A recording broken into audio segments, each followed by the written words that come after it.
So, I've got it. Yeah. So good morning and welcome to this panel session on gendered violence and urban transformations in the Global South. This is the first of 4 sessions of this panel. We have 16, but possibly actually 15 excellent papers across the 4 sessions that address the topic of this panel from a number of fascinating angles. The panel proposal has arisen out of a large-scale research project on urban gendered violence in India and South Africa. This ESRC-funded project is a collaboration between Cambridge University as the lead university, as well as Oxford, Johannesburg, and Shiv Nadar University in Delhi. My name is Nandini Guptu, and I'm from Oxford, and I'm one of the co-investigators leading the Delhi part of the project. In this project, rather than focusing on overt acts and events of violence in public, we explore the relatively under-researched subject of women's experience of living with and negotiating everyday violence, coercion, and abuse that occur in private, at home or at work, and in the community. In a rapidly urbanizing world, we aim to contextualize violence, implicit or explicit violence, in contemporary processes of urban socioeconomic and cultural change, and we explored the gendered social worlds that generate the conditions for violence. The 4 panel sessions in this conference include some papers from this project, but our main aim in these sessions is to engage with a broader range of research on urban gendered violence. In this first session, we have 4 papers. I hope you've had the opportunity to read the papers and/or watch the presentations. Following the rules of this conference, I will now invite each of the paper presenters to speak for around 4 or 5 minutes rather than 2 minutes, because we do not have 4 papers. The 4th person has not turned up.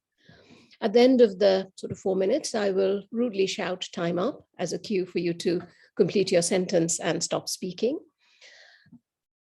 Following the 2 to 4 minute pitches, I will kick off the discussion with some brief comments, and then we will have a Q&A session. To manage Q&A, I will adopt the format used at yesterday's plenary session, which worked very well. I would like to invite members of the audience to write in the chat box your comments or questions, either arising from your prior reading of the uploaded papers or from watching the uploaded presentations, or while listening to the speakers and the discussion now as we go along. I will monitor the chat box and invite you to unmute yourself and ask your question. Meanwhile, please do keep your mic on mute. A disclaimer is in order before we move on to the papers. These papers deal with cisgender men and women and heterosexual relationships. This does not in any way deny other gender and sexual identities and preferences, which we fully acknowledge and respect. I will put in the chat box some UN definitions about gendered violence in case that helps. But now on to the papers. The first paper is by Morolake Josephine Adeagbo, who is a postdoctoral researcher at the University of Johannesburg and is working on the project that I mentioned earlier. So over to you, Josephine.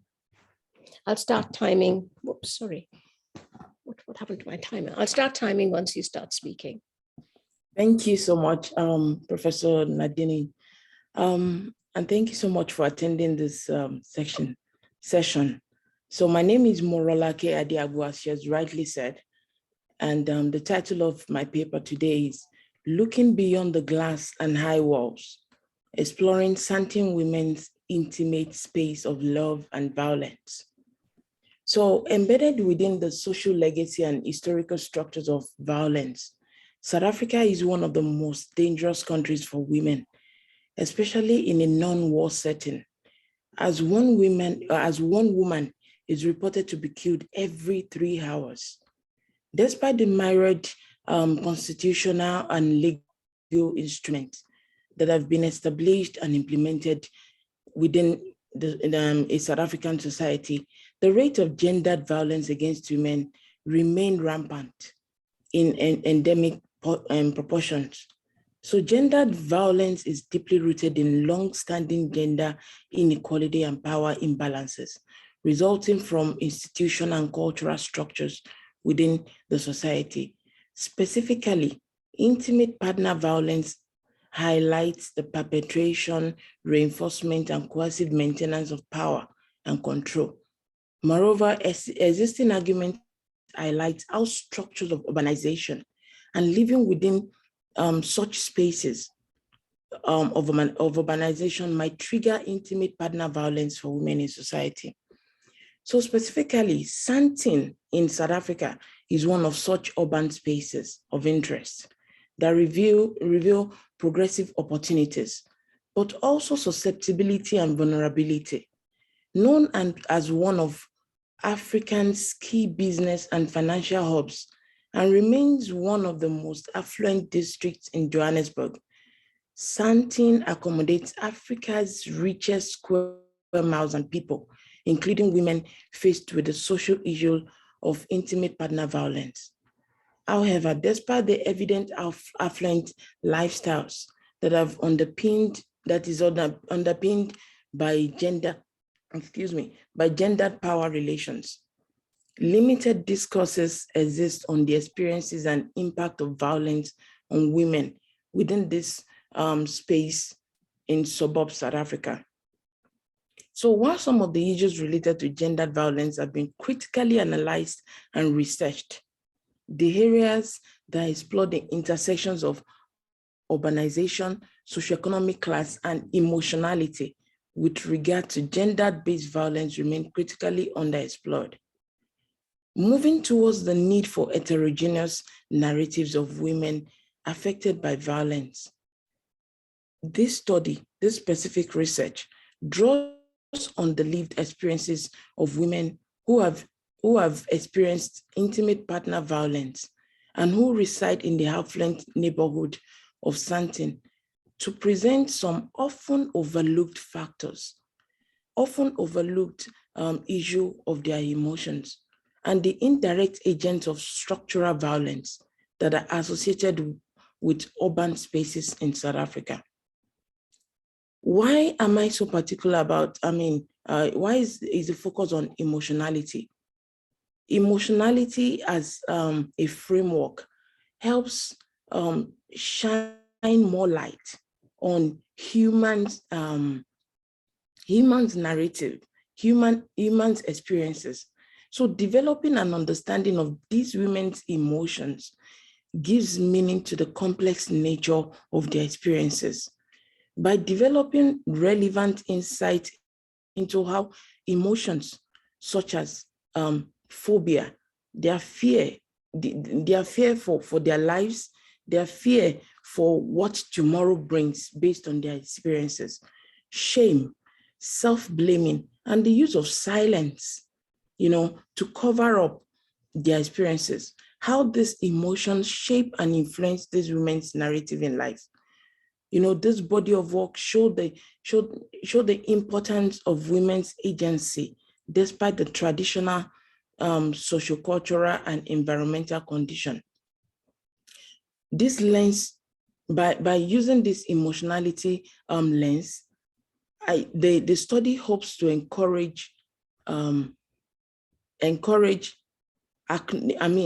enable the acknowledgement, the understanding, and it hopes to help the society compromise, the lay down. Do you just want to finish that sentence? Okay, so the main aim of the paper is to help lead to the implementation of better and more effective policies and laws that will enable women to thrive, succeed, and achieve their, the overall well-being. Thank you. Okay, thank you very much. So there is a question, but we will come to the questions at the end of our presentations. So the next paper is by Tanya Kapoor, and the title is "It's Not Like I Have Anything to Complain About: Overwhelming Gratitude and Unarticulated Resentment Among Middle-Class Daughters in Delhi NCR." Okay, so over to you, Tanya. Thank you very much. So I would like to begin by saying that this paper is based on my DPhil project, which seeks to understand modern daughterhood in middle and upper middle class India, and it is based on 9 months of fieldwork in New Delhi. One of the important reasons I have for choosing middle and upper middle class sections of society is because of a tendency primarily in the Indian context to articulate daughter aversion or dispreference as an economic problem, one which can be solved for by solving for poverty or returns from daughters. I focus my attention instead on understanding subtler forms of discrimination experienced among middle and upper middle class daughters, where resources are not the problem and economic resources are definitely not the issue. However, daughter aversion is high, as can be witnessed by the high sex ratios and the highly distorted sex ratios at birth in the most affluent parts of Delhi. In Southwest Delhi, for instance, the sex ratio at birth was 701 girls for 1,000 boys as recently as 2021. So the main arguments that I want to make, that I want to share today is that in the Indian middle and upper middle class context, it is actually the lack of deprivation with respect to material resources and the language of love and equality that accompanies it, which itself becomes a way in which daughters' lives are controlled by parents. By disallowing them the right to complain, I argue that such a language operates as a form of everyday violence which silences daughters as well as their needs. I argue that in this context, daughters' ideas of self, especially in where resources are not an issue, are defined by an acute awareness of the privileges that have been afforded to them, despite being daughters. And this shapes a sense of emotional indebtedness towards parents. While daughters perceive themselves as lucky or fortunate, the harmony of the relationship that they share with their parents is premised on a carefully constructed and precariously held together performance of good daughterhood. It is in the instances where daughters try to transgress the limitations that are placed by them on them in the form of gendered expectations or restrictions that daughters find themselves in an existential conundrum. On the one hand, they find themselves overwhelmed by gratitude when they view the opportunities that they have, the lives that they have lived, and they feel emotionally obligated and grateful towards their parents for not discriminating against them. However, on the other hand, they seed with an unarticulated resentment, which comes from their knowledge that their lives are not the same as their male counterparts. For most of these daughters, this angst is accompanied by a sense of guilt, an attempt to try and understand their parents' feelings, the restrictions that are being imposed on them, which may not make sense given the otherwise equal and love-filled upbringing that they have been subjected to. As a result, they finally lead to an acceptance where they try to tell themselves that it's not like they actually have anything to complain about. So the dissonance is solved by re-understanding the reality that they have with how they perceive it. I posit that the guilt, the resentment, and the self-flagellation that the daughters experience as a result of this conundrum operates as an insidious form of violence, which curtails the sense of being of these daughters, minimizes and delegitimizes the actual experiences of discrimination that they face on a day-to-day basis. And most importantly, it takes away their right to complain. By giving more, the daughters are in fact given less. And in some instances, this also takes away the right of these daughters to even recognize what they are being denied in the first instance, the right to a full life. And thus I argue that the language of love and protectionism and care that is used to justify the experiences of these daughters and the lack of material deprivation that they have, which is used to again justify this lack of discrimination, in fact operates as a way of silencing these daughters. And that I argue is a form of violence, which I would like to open to the rest of the audience, whether they see this as a form of everyday violence inflicted on these daughters. Thank you. Okay. Thank you very much. That was great timing. So on to the next speaker, and that's Garima Jaju, and the title is Wife to Be, Wife, and Wife within inverted commas, Negotiating Marital Becoming in a Modernizing City. So with you, Garima. The starting point of my research and the paper today is the acknowledgement that far from disrupting social worlds, the incidence of domestic violence in particular, or its threat, operates within the gets folded within the social worlds that operate in the home, and gets folded in the existing entanglements of marriage and adjacent kin relations, which come filled with their own experience and expectations of love, reciprocity, duty, as also the reality of indifference, hatred, jealousy, or deeply fraught and conflictual interpersonal dynamics.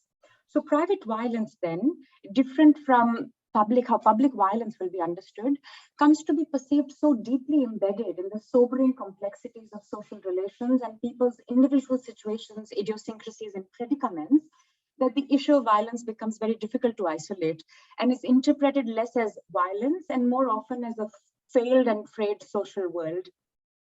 So then the incidence of violence comes to be seen immediately as a threat to the social projects that are attached to the idea of the home and the marriage. In my research, based on 12 months of ethnographic fieldwork in the modernizing city of Gurgaon, I follow, for this paper, I ethnographically follow 3 stories. One is a woman who is currently between boyfriends, and each of these boyfriends is judged in relation to a marriage that is ideal to her. The second story is of a woman who is married in a rural Brahmin household, upper caste household at the periphery of the city, and her husband is very violent towards her. And the third is a marriage that has failed, and the woman has returned back to her natal home in Gurgaon, and her estranged husband continues to live in a different state. So marriage in the first case presents itself as anticipation and imagination. In the second is a site of everyday negotiation and contestation. And in the third is the site of ruin and collapse. So ethnographically mapping these 3 frayed, intimate private worlds of these women who are located at different distance from whatever an ideal marriage is. The paper tries to articulate how managing everyday domestic violence is actually an exercise in managing kin worlds and social expectations of personhood that come to be attached to it. And in this, the paper tries to make multiple points. One is that we cannot understand gender-based violence by focusing on acts or individuals, and they have to be understood in the context of social relations and people's hopes and expectations that are attached to these social relations. And then it is important to understand the gendered burden that falls on women on managing these social relations and worlds. And also we should pay attention to, because these social worlds are so expansive, it is important to also pay attention to tactics and efforts made by women to preserve these homes outside the unit of conjugality. So it's not just about restoring a toxic relation between a man and a woman in the sort of heterosexual relations that we're exploring. We have to also understand how women then mobilize social networks beyond just the conjugal unit to establish these, to put back these broken homes together and try and negotiate their identity as a wife in these heterosexual homes. Thank you. Okay, thank you. That was a lot faster than 5 minutes, but hopefully we'll have a good discussion. So I just want to start off the discussion with a few comments. So the definition of gendered violence now adopted internationally and as evidenced in the UN definitions that I put in the chat box, of course, includes not just physical harm, but also emotional abuse, coercive control, economic manipulation, etc. Although that is acknowledged, this is not something that we tend to look at, and which is what these papers have tried to do. Moreover, these three papers have highlighted violence between intimate partners, as well as in other relationships, such as parents and children. What these papers draw attention to is that violence and coercion, broadly understood, not overt or obvious or standalone separate events or acts, but are in fact imbricated and embedded in everyday relationships. As Garima puts it, violence is experienced more often as, this is in her paper rather than in the presentation now, that is experienced more often as failed social relations and frayed social worlds, rather than as identifiable acts of harm. The papers show the inextricable entanglements of love, intimacy, kinship, and care with suffering, loss of sense of agency, and feeling of coercion. They also show how everyday forms of violence experienced as failed or painful relationships are negotiated through a network of kin and family and what Garima calls kin work. The papers also show how violence is negotiated through the management of one's emotions and affective worlds, and through reimagining the self, often in deeply contradictory and ambiguous ways, with an existential dissonance between ontological reality and the affective needs and aspirations of women. An example is both being suffocated by and being emotionally dependent on male protection and possessiveness, as Garima and Morolaki have shown in their broader presentations and papers, or as Tania shows, by treading the tightrope of a sense of duty and gratitude and a feeling of discrimination and gendered devaluation within the family. Arguably, these everyday forms of gendered harm create the substratum for more overt gendered public violence, although that is not the subject explored in these papers. What these papers collectively do is to push us to rethink and reconceptualize gendered violence through grounded ethnography of women's life worlds.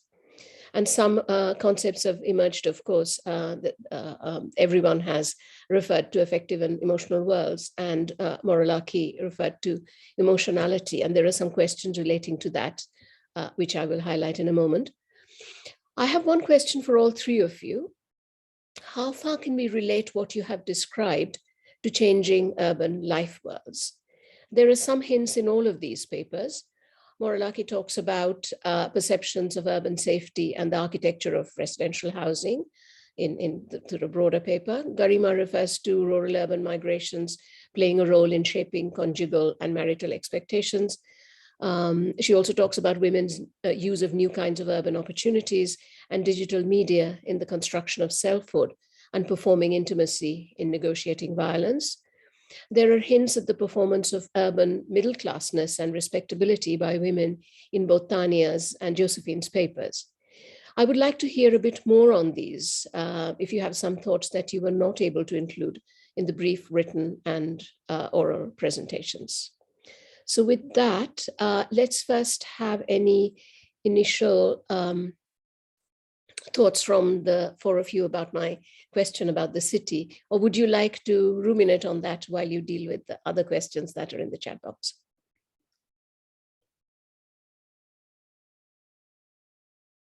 Any takers yet on the city?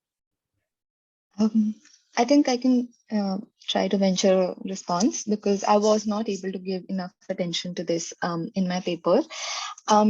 And I think one of the interesting things, like I tried to briefly mention at the beginning, is that most of the focus on distorted sex ratios in India or policy responses by the government remain restricted to below poverty line households or poorer households, because it is based on an understanding that gender discrimination is something that is an economic problem.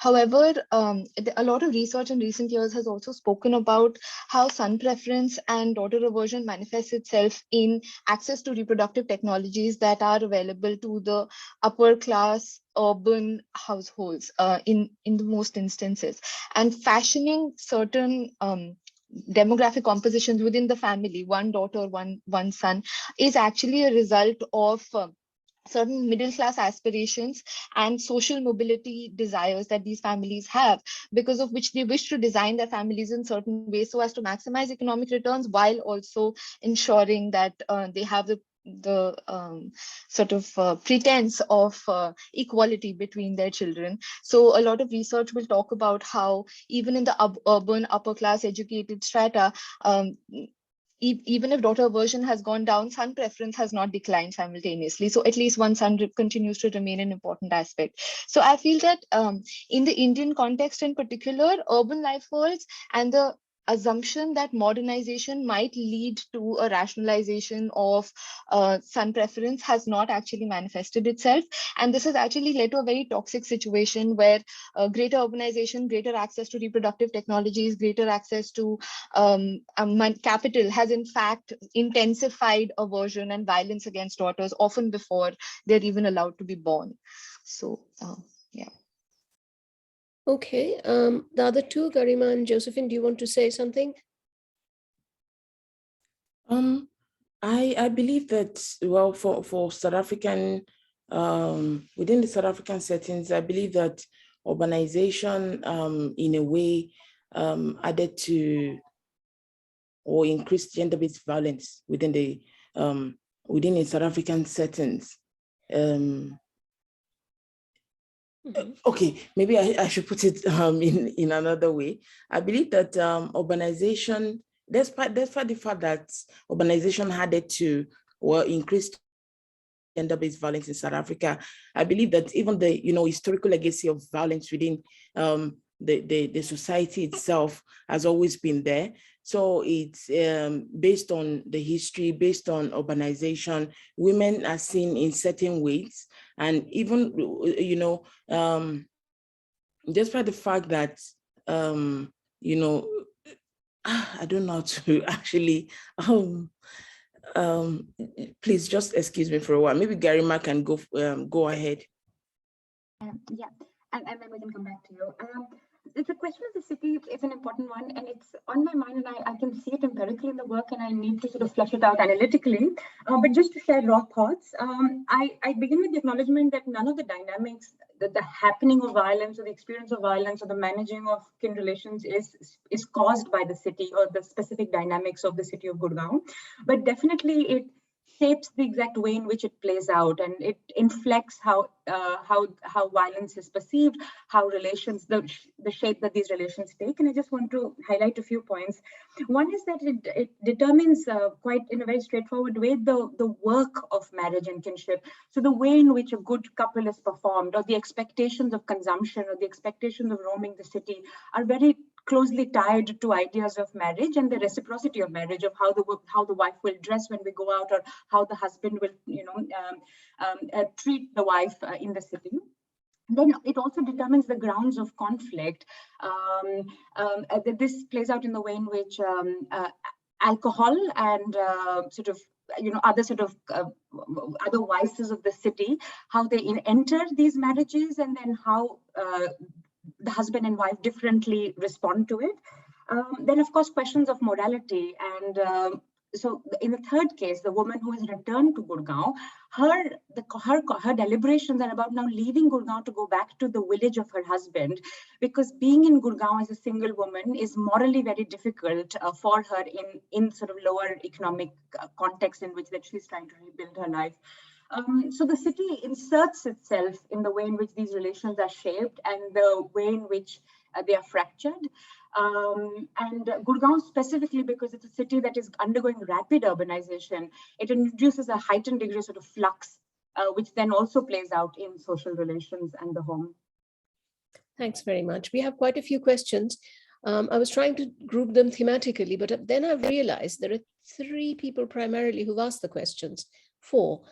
So perhaps the best thing to do would be to spotlight each of those persons and you ask all your questions, but please be brief, because I'm sure the speakers can also read your questions. So shall we have Sylvia first as the person who got off the ground fastest? Yes, many thanks. I'll be super brief. I only asked one question, though I have many more, but I'm mindful of time. And my question is for Morolake, and in thanking you and all the presenters for amazing work. My question is, can you elaborate on how you conceptualize emotionality in your research? I think it's a very important concept. So thank you, all of you. Okay, and let's take the questions, and then you can the speakers can choose how to answer them, because there are several interrelated questions. So should we have Dr. Rakia Maman next?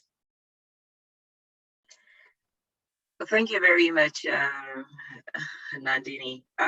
My question basically, I think the previous speaker has addressed one of it, which is emotionality, but I'm very concerned more about how the methodology of recruiting these women, knowing that most of them are quite very privileged and live in this kind of spaces. That's all, and the research methods basically. Thank you. You also had another question for Garima, which is an important one about how the social expectations of marriage in an urban. Yes. I just thought everyone could. After I also heard Tanya's presentation, I realized that it's pretty much a question that everyone on this panel may want to talk about, because I research violence in northern parts of Nigeria for the UN Women, and it's very interesting that you're looking at a different kind of space. It's just realizing that some of us might be in a privileged place trying to get rights for these women, but we are also going towards the same thing, and nobody speaks for us. Thank you. Okay, then related to that second part of that question is in fact Manali's question. So should we take Manali's question? Manali, do you want to ask?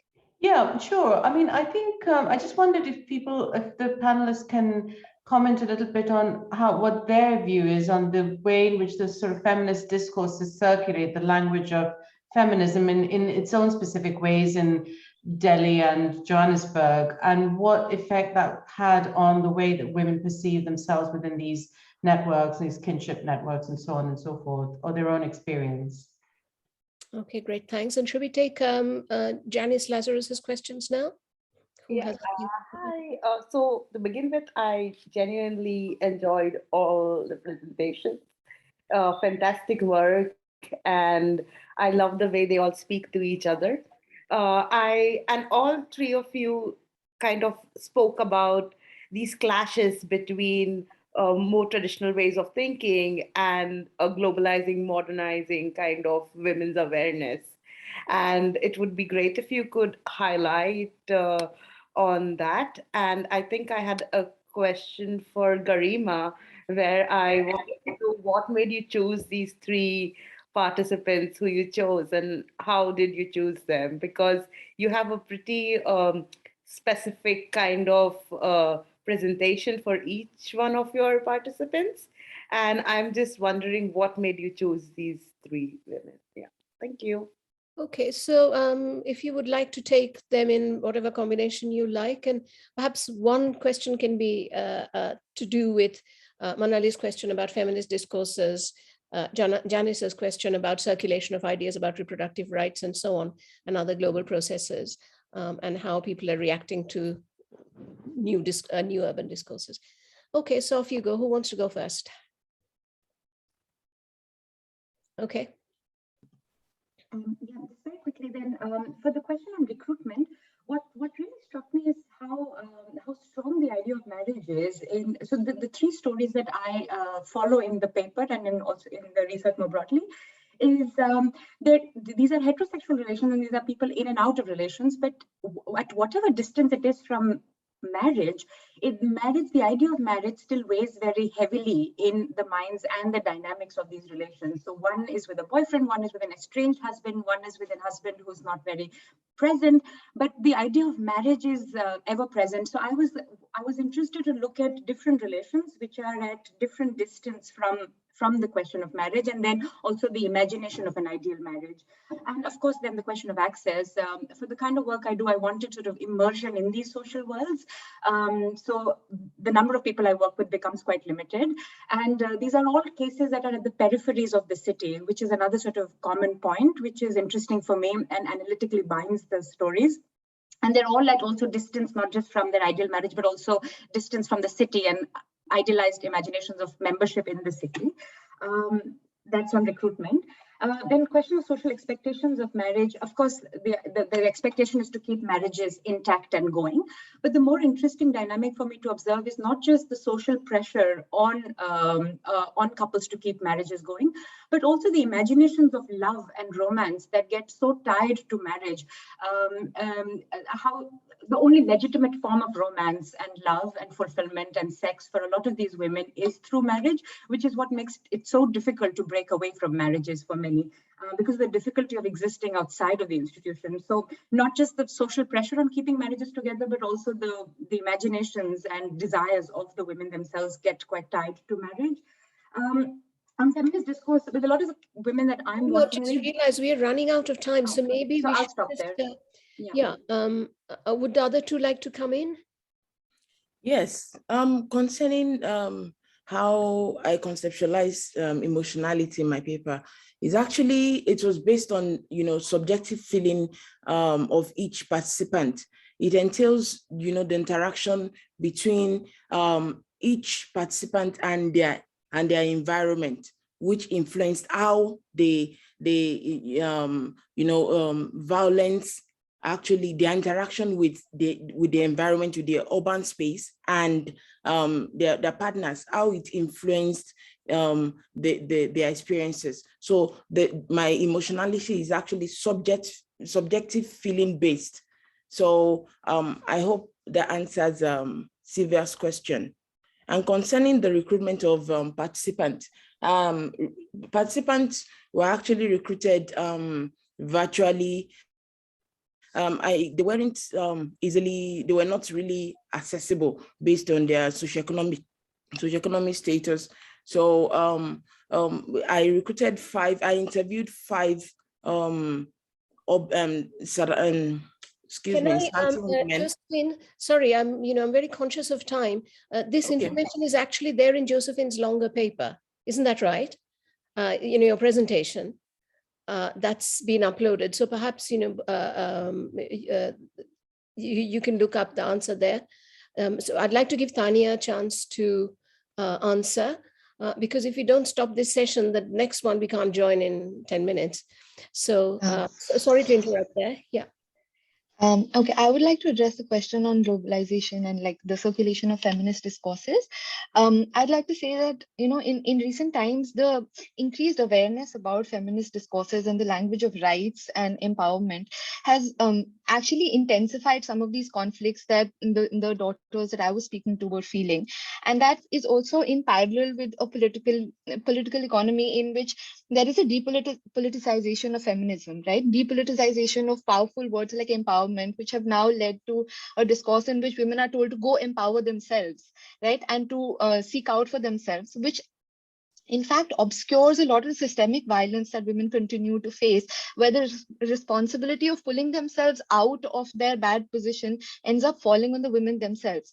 And in this search, their employment and avenues for education become the tool with which they pull themselves out and empower themselves. So a lot of women I spoke to were actually talking about how they had everything in life, how they were empowered in every sense of the socially acceptable world. However, they still felt stifled, and they were not able to recognize the systemic violence that was actually being inflicted upon them precisely because of the language of rights, empowerment, and access to social capital, educational capital, financial capital that they themselves had. So I feel that in some ways, this feminist discourses actually minimize the identification that these women have of their issues. And as far as marriage, I would just like to add that even amongst all the daughters I spoke with, the conception of ideal daughterhood is premised very strongly on getting married at the right age to the right person, and it plays a huge role in the interpersonal relationships that daughters share with their parents. So no matter what their educational, professional, economic, or other qualifications might be, if the daughters are not getting married at the right time to the right person, they are actually letting their parents down, and that increases the disappointment and the aversion and hostility, in fact, that they face at home. So I feel like that's a very integral part of their lived experiences.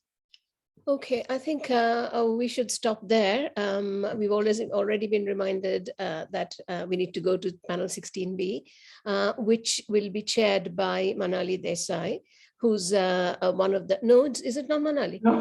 No, it's not me.